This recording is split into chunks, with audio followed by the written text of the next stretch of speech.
Hello everyone, Bofors academy में आपका स्वागत है। मैं रेणु सिंह आपके सामने ई काउंसलिंग की अपडेट के साथ।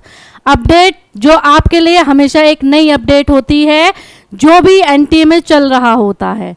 एनटीए आपके साथ जो भी अपडेट लेकर आती है, सबसे पहले हमारी कर्तव्य होता है कि आपके पास वो वीडियो को हम पहुंचाएं, ताकि हर पेरेंट को पता रहे कि हमारा बच्चा इस टाइम कहाँ पर स्टैंड कर रहा है। जैसे कि मैंने आपको बताया था कि वेटिंग लिस्ट में 21 जून के बाद चेंजेस आएंगे, तो वो चेंजेस आ चुके हैं। अगर आप देखेंगे कि चेंजेस क्या आए हैं, तो वो मैं आपको शो करती हूँ कि किस तरह के चेंजेस हुए हैं। सबसे पहले आपको वेटिंग लिस्ट पे जाना होगा। वेटिंग लिस्ट आप जाते हैं, काउंसलिंग प्रोसेस पर जाके आप वेटिंग लिस्ट को देख सकते हैं और इसमें अपनी क्लास डालेंगे, स्कूल टाइप डालेंगे, स्कूल नेम डालेंगे। स्कूल नेम आपको वो डालना है जिसमें आपको देखना है। सबसे पहले आपको चेक कैसे करनी है वेटिंग लिस्ट। वेटिंग लिस्ट सभी को वहाँ से चेक करनी है जहाँ उन्होंने होम स्टेट में अपना डाला था, जो फर्स्ट प्रायोरिटी डाली थी, वहाँ से चेक करना स्टार्ट करिए कि आपका बच्चा इस टाइम वेटिंग लिस्ट में कौन से नंबर पे स्टैंड कर रहा है। वेटिंग लिस्ट अपडेट हो चुकी है। पहले वेटिंग लिस्ट में सिर्फ वो नंबर आ रहा था, उस नंबर पे आपका बच्चा आ रहा था जिस नंबर पे फॉर्म पे डाला गया था। लेकिन 21 जून के बाद प्रायोरिटी जैसे ही चेंज हुई हैं सभी की, तो सभी स्कूल्स के अंदर पहले सिर्फ आपका नाम एक ही स्कूल के अंदर आ रहा था जिसमें आपने फॉर्म में फिल कर रखा था उस स्कूल को, वहीं पर आपका नाम शो हो रहा था। लेकिन अब आपको 33 के 33 सैनिक स्कूल्स में अपने बच्चे का नाम आप फाइंड कर सकते हैं। कैसे फाइंड करना है वो मैं आपको दिखा देती हूँ। आप यहाँ देखेंगे, हम 33 सैनिक स्कूल्स की ही बात कर रहे हैं। अगर हम बात करें यूपी की, क्योंकि यूपी, बिहार और उत्तराखंड, ये ही कुछ ऐसे स्कूल्स हैं जहाँ पर सबसे ज़्यादा कट ऑफ जाती है।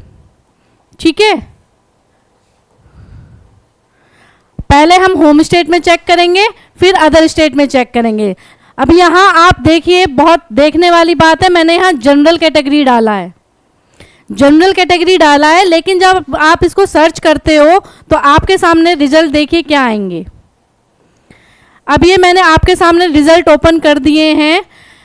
इस रिजल्ट में आपके सामने जो वेटिंग लिस्ट आ रही है, ये वेटिंग लिस्ट सिर्फ और सिर्फ मैनपुरी की नहीं है, यूपी मैनपुरी की नहीं है।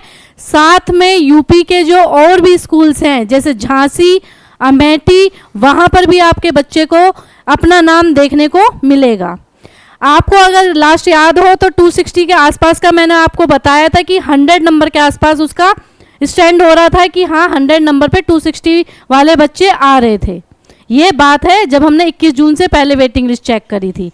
अगर हम 21 जून से बाद में वेटिंग लिस्ट की बात करते हैं, तो अगर मैं 260 नंबर देखना चाहूँ कि अब 262 से 263 कहाँ पर आ रहे हैं, तो वो देखिए आप चेक कर सकते हैं।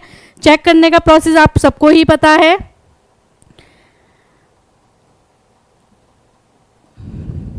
और ये चेंजेस इसलिए हुए हैं सारे क्योंकि 33 के 33 सैनिक स्कूल्स की प्रायोरिटी लिस्ट हम सबने दे दी है। जो भी काउंसलिंग प्रोसेस में बैठा है और उसने प्रायोरिटी दी है 1 से लेकर 33 स्कूल्स की, और इसीलिए हर स्कूल में आपके बच्चे का नंबर आपको पता चल जाएगा। लेकिन आपको चेक करना होगा। पहले आप अपने होम स्टेट में चेक करेंगे। होम स्टेट में चेक करने पर आपको पता चलेगा कि अब 21 जून में जब सारी चीज़ें फिल हो चुकी हैं, उसके बाद आपका बच्चा कहाँ स्टैंड कर रहा है। देखिए 100 पे अगर मैं बात करूं, 100 पे पहले 260 के आसपास नंबर आ रहे थे। अब 100 वाले सीरियल नंबर पर 290 का स्कोर आ रहा है, जो 260 का स्कोर आ रहा था किस टाइम पर, 21 जून से पहले। तो 260 का भी चेक कर लेते हैं।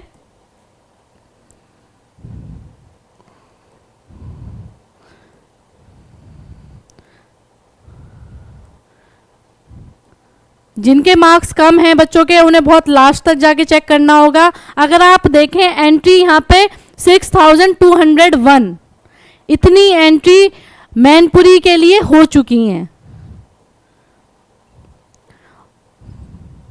और ये एंट्री आपको हर स्कूल में देखने को मिलेंगी।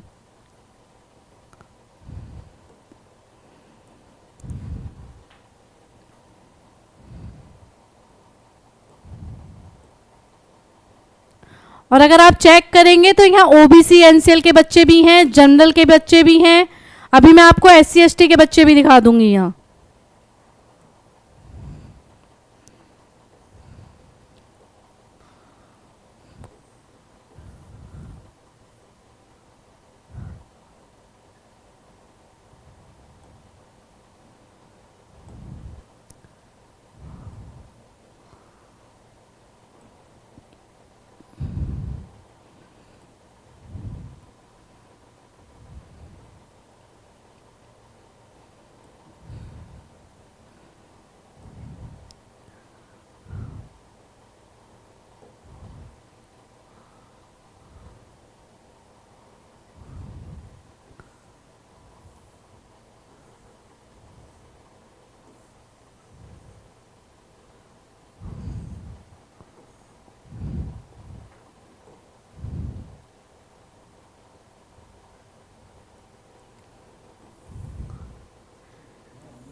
देखिए अभी यहाँ पे मैंने डाला उत्तर प्रदेश मैनपुरी है, लेकिन यहाँ जो स्टेट दिखा रहा है वो सारी स्टेट आपको शो कर रहा है, इसलिए अभी आपका 260 तक नंबर नहीं आ रहा है। 260 तक नंबर आपका बहुत ज़्यादा आगे जाकर आएगा।